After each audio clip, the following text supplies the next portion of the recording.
61 वर्षों में हमने राष्ट्रीय बौद्ध महासभा के माध्यम से ये तीनों बिंदुओं पर गहन अध्ययन किया और अध्ययन करने के बाद हम इस नतीजे पर पहुंचे कि वाकई हमको बुद्ध, साहू, फूले, संत रविदास, कबीर, मान्यवर काशीराम साहब तक अगर उनके आंदोलन को, उनके सामाजिक परिवर्तन को, उनके धर्म को, मूवमेंट को आगे बढ़ाना है तो हमें अपनी युवा पीढ़ी को तैयार करना होगा। युवा पीढ़ी को तैयार करना होगा क्योंकि लीडर और प्लीडर तो बहुत पैदा हो गए समाज में, जो समाज का थोक में भी सौदा करते हैं और फुटकर भी सौदा करते हैं, लेकिन वाकई हृदय से, दिल से समाज की सेवा करने के लिए लोग तैयार नहीं हुए हैं। तो हम लोगों ने राष्ट्रीय बौद्ध महासभा के माध्यम से धम्म सेवक संघ का निर्माण किया है और उसका ये 2 दिवसीय राष्ट्रीय अधिवेशन है।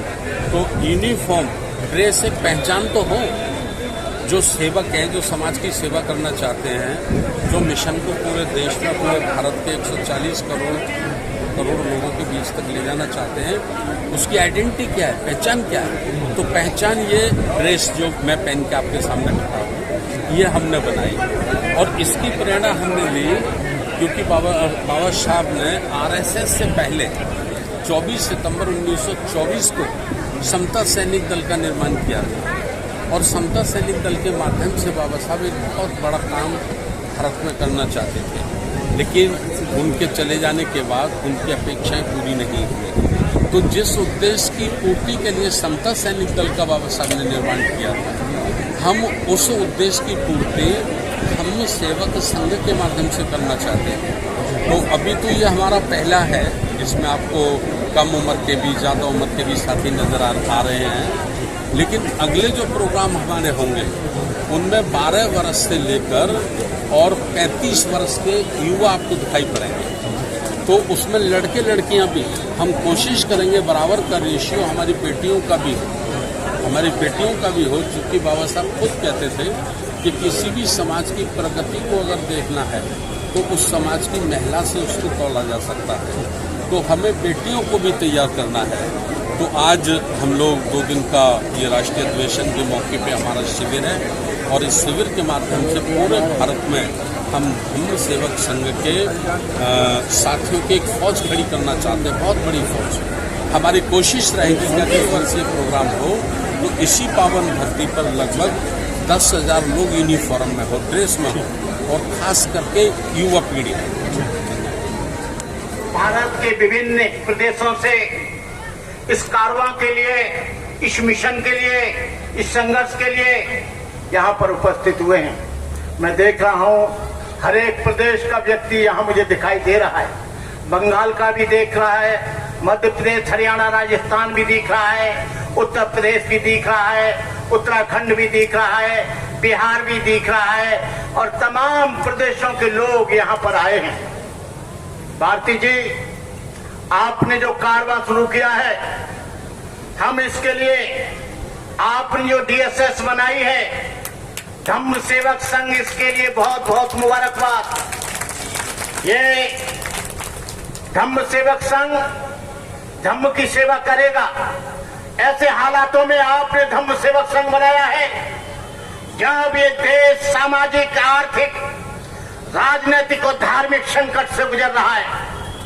आज के मालूम आपको होना चाहिए कि देश में 2 तरह की लड़ाई है, एक तरफ ब्राह्मणवाद है तो दूसरी तरफ अम्बेडकरवाद है, एक तरफ मनुवाद है तो दूसरी तरफ यहाँ पर संविधान है। हम संविधान को कैसे बचाएं, मनुवाद को कैसे खत्म करें, मैं समझ रहा हूँ आप भारती जी बड़े होशियार व्यक्ति हैं। आपने इस समय जो ये संगठन का जो आपने आयोजन किया है, ये मनुवाद से लड़ने का काम और संविधान को बचाने का काम करेगा। मैं देखता हूँ भंते आनंदपुर मुझे करीब 50 वर्ष समाज का काम करते करते हो गए। आज टांगे भी बोल गई, शरीर भी बोल गया, हड्डियां जर्जर होने जा रही हैं, लेकिन जिन लोगों को मैं आज भी इच्छा देता हूँ, दूसरे दिन वो और उनके बच्चे कावल लेने के लिए चले जाते हैं। यहाँ पर हम भाषण देते हैं, लेकिन उनके घर में देखो उनके बच्चों को, तो वो वैष्णो देवी जाते हैं। मैंने आंखों से देखा है जो लोग 50 वर्ष से बाबा साहब अम्बेडकर की गाथाएं गाते हैं, बाबा साहब अम्बेडकर की बात करते हैं, लेकिन जब उनके बच्चों को देखता हूं, अरे ये परिवर्तन केवल समाज से नहीं, परिवर्तन अपने आप से करो, परिवर्तन स्वयं। भगवान बुद्ध का धर्म कोई झाड़ फूंक का धर्म नहीं है, गंडता बीज का धर्म नहीं है, भगवान बुद्ध का धर्म तिलक छापे का धर्म नहीं है, भगवान बुद्ध माला फिराने का धर्म नहीं है, भगवान बुद्ध का धर्म गंगा में स्नान करने का धर्म नहीं है, और भगवान बुद्ध का कोई चादर चढ़ाने का धर्म नहीं है। भगवान बुद्ध का धर्म प्रज्ञाशील समाधि पर आधारित है। भगवान बुद्ध का संपूर्ण जीवन दया, करुणा, मैत्री, प्रेम, अहिंसा और तत्व समदृष्टि और क्षमता से भरपूर था। यदि उनके जीवन की किसी भी घटना को लिया जाए, एक भी श्रृंखला इसके विपरीत जाती दिखाई न मिलेगी। क्या निधन, क्या धनी, क्या मूर्ख, क्या विद्वान, उनके प्रभाव में कौन नहीं बहा। करुणा से द्रवित होकर रोगियों की सेवा की, क्षुधार्तों को भोजन दिया, मार भूलों को सम्मान दिखाया। आज कुछ पाखंडी लोग, आज कुछ झाड़ फूंक करने वाले लोग, निठल्ले और निकम्मे लोग आज ये घोषणा कर रहे हैं कि हिंदू राष्ट्र बनेगा। तुम हिंदू राष्ट्र बनाओ, तुम मेरा साथ दो, मैं हिंदू राष्ट्र बनाऊंगा। जैसे चंद्रशेखर चंद्रबोस आजाद ने कहा था कि तुम मुझे खून दो, मैं तुम्हें आजादी दूंगा।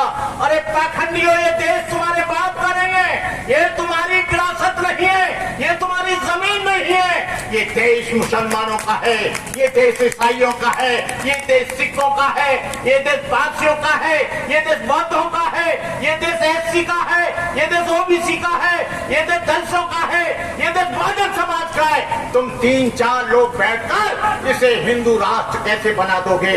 हिंदू राष्ट्र बनेगा, तुम्हारे पीछे झाड़ू होगा, आगे हारी होगी। तुम शपथ लो, शपथ लो। आज बाबा साहब अम्बेडकर के दिन में खड़े हो जाओ। मेरा निवेदन है 1 मिनट के लिए खड़े हो जाओ सब लोग और कहो कि हम शपथ लेते हैं बाबा साहब डॉक्टर अम्बेडकर की स्मृति में हिंदू राष्ट्र किसी हालत में बनने नहीं देंगे। चाहे हमें अपने जीवन का बलिदान देना पड़े, हम किसी भी हालत में मनुस्मृति को लागू नहीं होने देंगे। चाहे हमें उसको बचाने के लिए अपने प्राणों की बाजी लगा देंगे। हम किसी भी हालत में संविधान को उसकी रक्षा के लिए, उसको बचाने के लिए हम पूरे देश के अम्बेडकरवादी हम लोग इसके लिए लड़ेंगे, इसके लिए मरेंगे।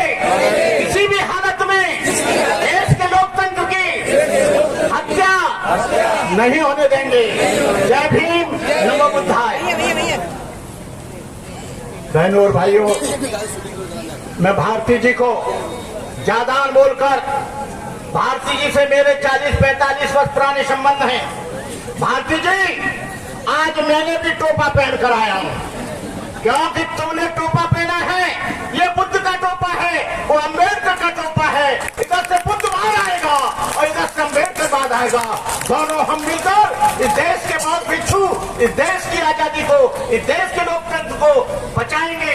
मिटा दो जमाने से कुनबा परस्ती, मिटा दो जमाने से कुनबा परस्ती, मिटा दो लुटेरों की शोषण की हस्ती, मिटा दो ये जातीयता वाली बस्ती, मिटा दो गरीबों की फाका परस्ती।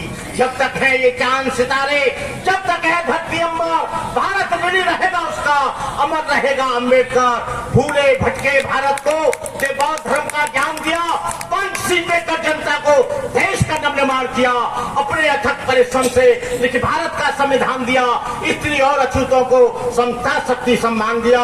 इन्हीं शब्दों के साथ मैं अपनी बात समाप्त करता हूं कि डीएसएस, ये जो हमारी संस्था है डीएसएस, इसको आप ईमानदारी के साथ चलाना।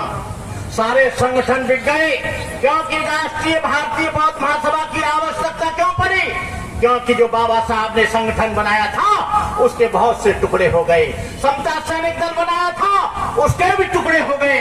अब ये तुम्हारी जिम्मेदारी है कि समाज की रक्षा के लिए, धार्मिक रक्षा के लिए, लोकतंत्र की रक्षा के लिए, संविधान की रक्षा के लिए, समता के लिए, स्वतंत्रता के लिए आप लोग पूरी तरह से इस काम को करते रहेंगे। मैं इन्हीं शब्दों के साथ भारती जी पुनः से आपको मैं आशीर्वाद देता हूं और मेरा समय आपको हमेशा मिलता रहेगा। मैं राम गोपाल चौधरी जी, गौरी शंकर उपासक जी, अजय सिंह जी और आपके धर्मेंद्र स्वामी जी और प्रताप सिंह भारती जी, तमाम लोग इस आजादी की लड़ाई के लिए, बाबा साहब के मिशन के लिए लगे हुए हैं। मैं अपनी तरफ से बहुत बहुत साधुवाद देता हूं। जय भीम, जय भारत, भगवान बुद्ध की।